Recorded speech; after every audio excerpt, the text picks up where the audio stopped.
Hi, folks, and we're back with another Ethicast. I'm Artie Mirage, and joining me is Vance from Baker McKenzie. We'll be right back to talk to you a little bit more about the 2024 Global Disputes Forecast.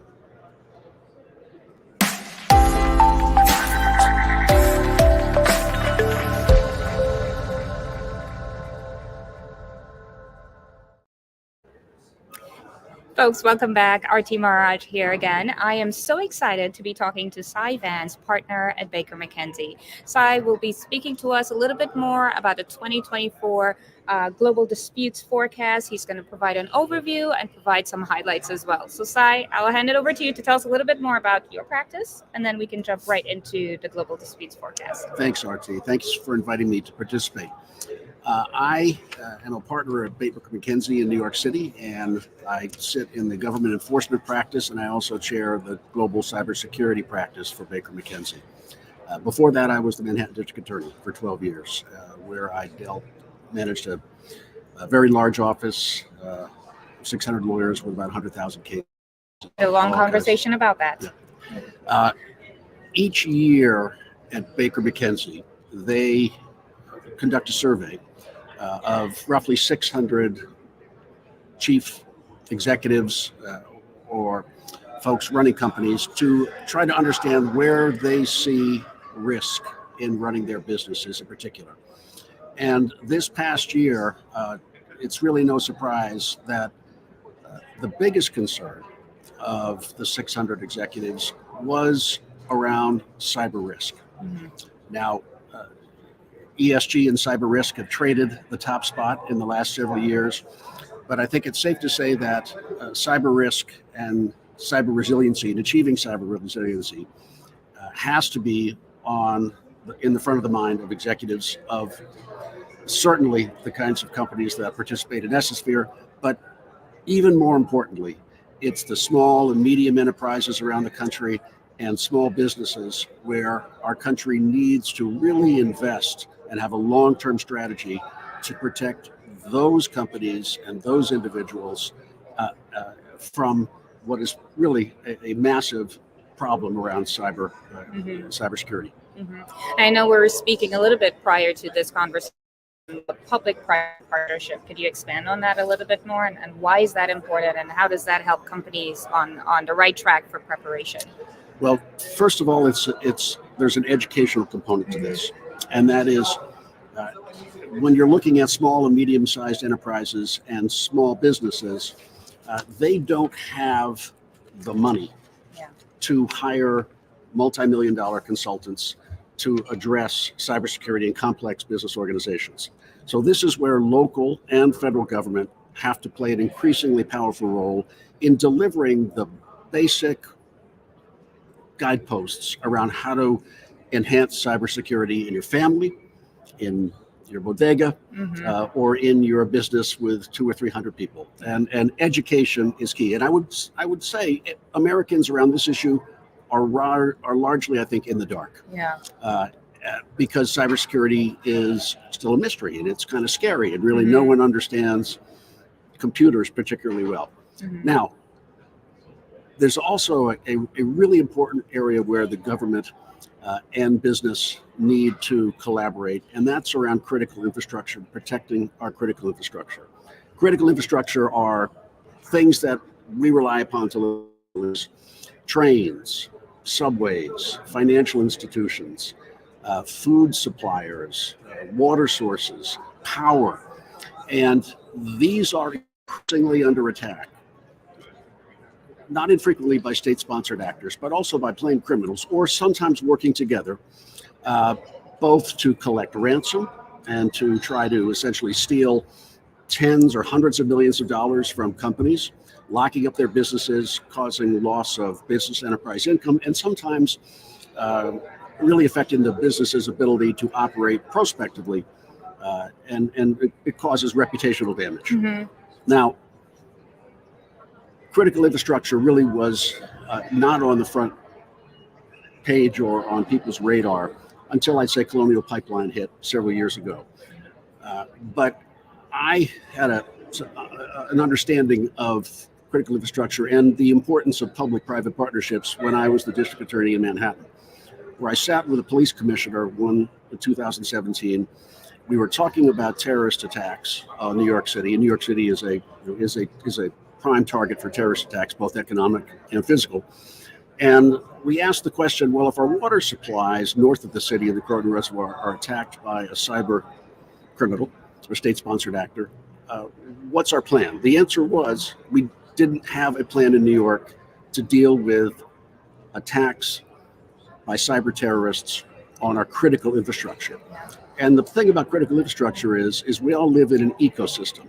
So a bank in New York City may have its own vertical security, but if the water supply is attacked or poisoned, or if the power is shut down, and hospitals lose power, or the subways lose power, or the street lights lose power, then that's also a question of people maybe losing their lives. And New Yorkers sort of had that experience back in 2005 with the blackout. And I think I was flying back from Europe and went to Atlanta, where I am today, and I was in Atlanta, and everything north of Atlanta was shut down by the power outage.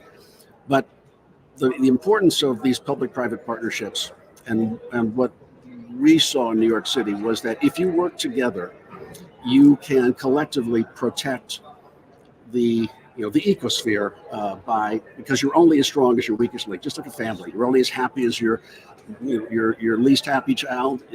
You're only as strong as your weakest link in the and so we, back in 2017, this is very early days, created a voluntary task force. We called in the leaders of the critical sectors in New York City, and we agreed, which is about 16 or 17 different sectors from power. And by the way, most of critical infrastructure is privately owned, which people don't understand. Yeah. And so it's not all government. And we explained the situation, and we asked them to do three things with us. One is to receive intel from the NYPD on a daily or multiple times a day basis to understand what were the attacks, what were the indicators of compromise, and how they could patch their systems to protect it.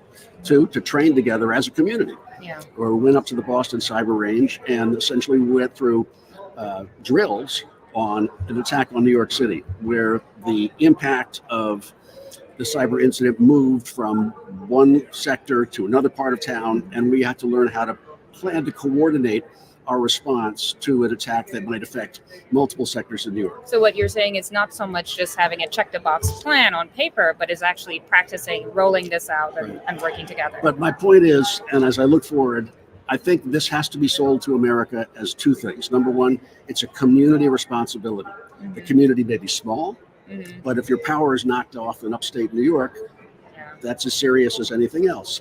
And it's a community responsibility, but it's also a public safety imperative. And I think what people don't understand about protecting our critical infrastructure is it's not just about losing money. It's about public safety. And that's why I think it's a very sellable concept to the American people. And I think the federal government's doing a really much better job with CISA and Department of Defense. Yeah, and staying on that topic, so cyber is certainly changing law enforcement priorities. Could you provide a few examples of this? Well, New York is certainly one example. It's changing priorities because it's also changing the laws. Because of the, I liken the cyber situation we have today is a little bit of like a pandemic, except for in this pandemic, we don't have a vaccine. Right. It's been an explosion of cyber attacks on small businesses, small communities, large businesses, big cities.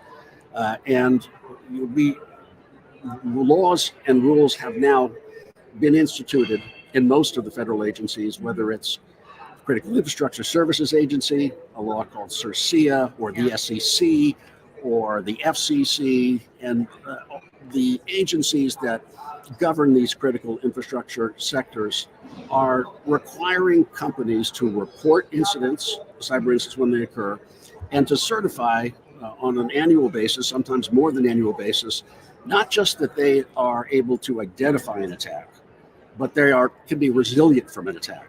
So it's not cyber resiliency is really the goal today, not just cybersecurity. So what you're saying, it takes a community to be able to just get ahead and prepare, and really you have to be resilient. It has to be. We have certainly those are two. But it takes a community. And, That's the and when we talk to the leaders of the sectors in New York City, we explained it this way.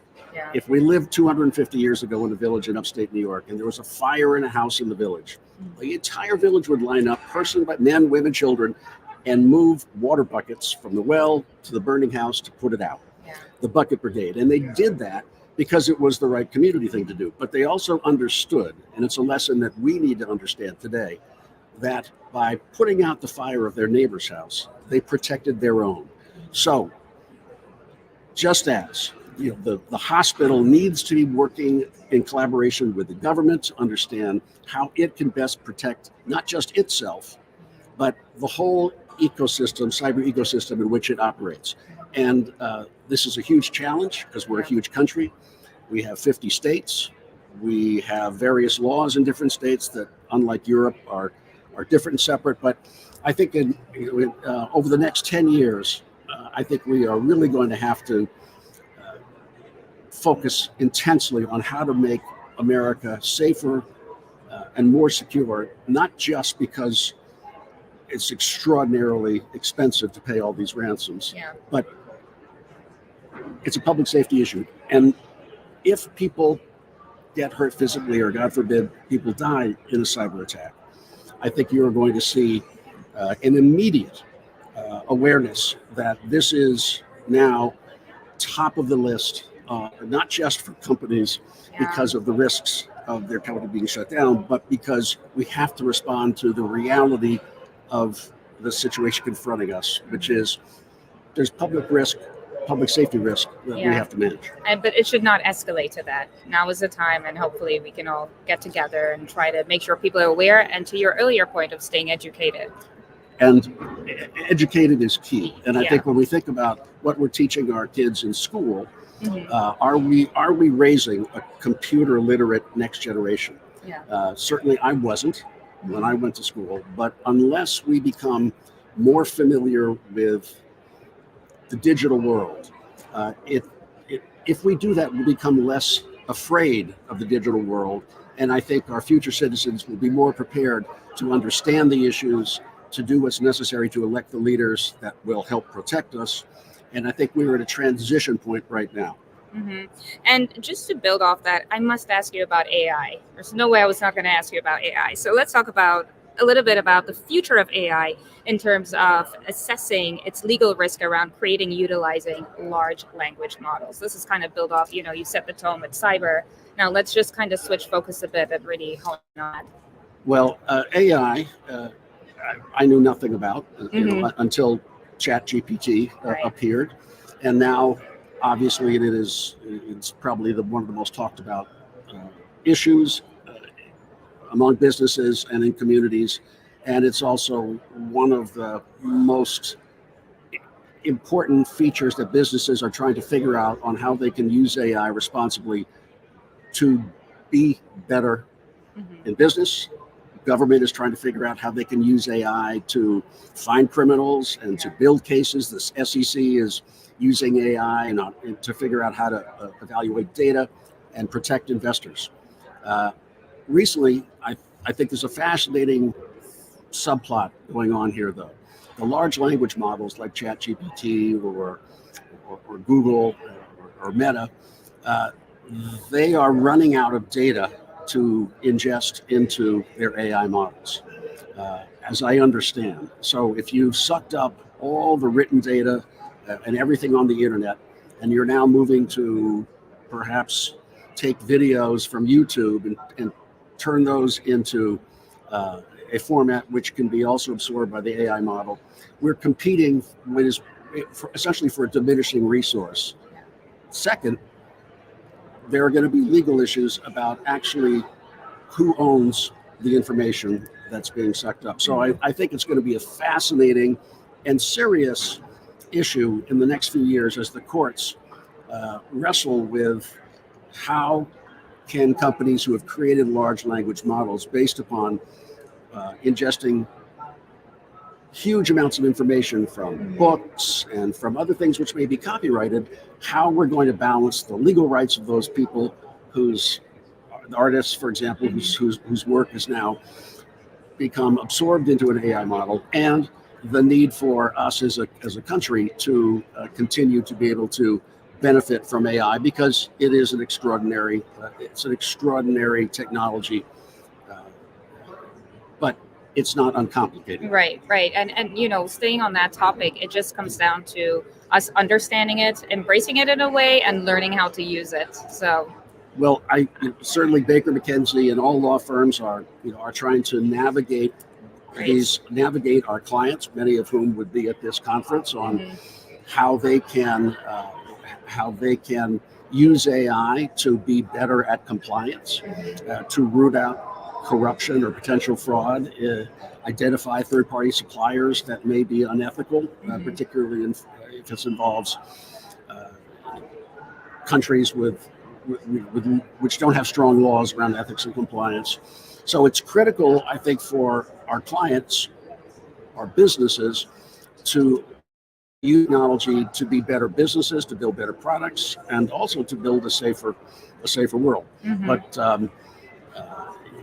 there are competing forces in terms of the power of AI to do good things, and what are the negative consequences of building these large language models. And that's life. You just need to have that balance. Once there is something bad, something good comes out. So you need strong leadership, and clear vision and guidance, and I think an optimistic, positive approach to take these challenges head on, and to realize that, in my personal opinion, we need to be much more knowledgeable as a country about technology, not just at the super high level of AI, but technology as we need it, apply it, and need to be protected from it in our own communities. Yeah. And with that, everyone, I know we're just right on time, but I just want to thank you again to Cy Vance, partner at Baker McKenzie. Before we wrap this interview, my final question to you, Cy, do you have any final recommendations or any overall thoughts, any final messages you would like to share with the audience tuning in? I think global businesses are obviously much more sophisticated around cybersecurity and the imperative of having cybersecurity and resiliency than they were 5 years ago. And I think the message to any business is there are not-for-profits who can provide cybersecurity training. Global Cyber Alliance, which I co-founded in New York City, it's a not-for-profit. It's about making the internet safer, but for small businesses who can't spend tons of money. So the not-for-profit community can play a strong role here, but for businesses who have the funds to retain experts, it is so much less expensive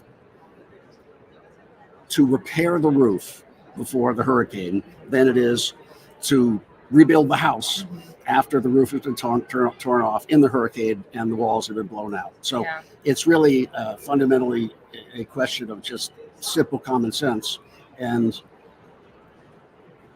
I think with leadership, we can do much better. With the right leadership. Yeah. Thank you so much. With that, everyone, that was Cy Vance, partner at Baker McKenzie. Cy took a moment to share a little bit more about the 2024 Global Disputes Forecast, which identifies global trends and it also provides detailed analysis and recommendations. I've added a link to access Baker McKenzie's The Year Ahead 2024 Global Disputes Forecast right in the link below. So take a moment and check that out. With that, thank you so much, Cy, and thank you all for tuning in. We'll be back in a little with more Ethicast.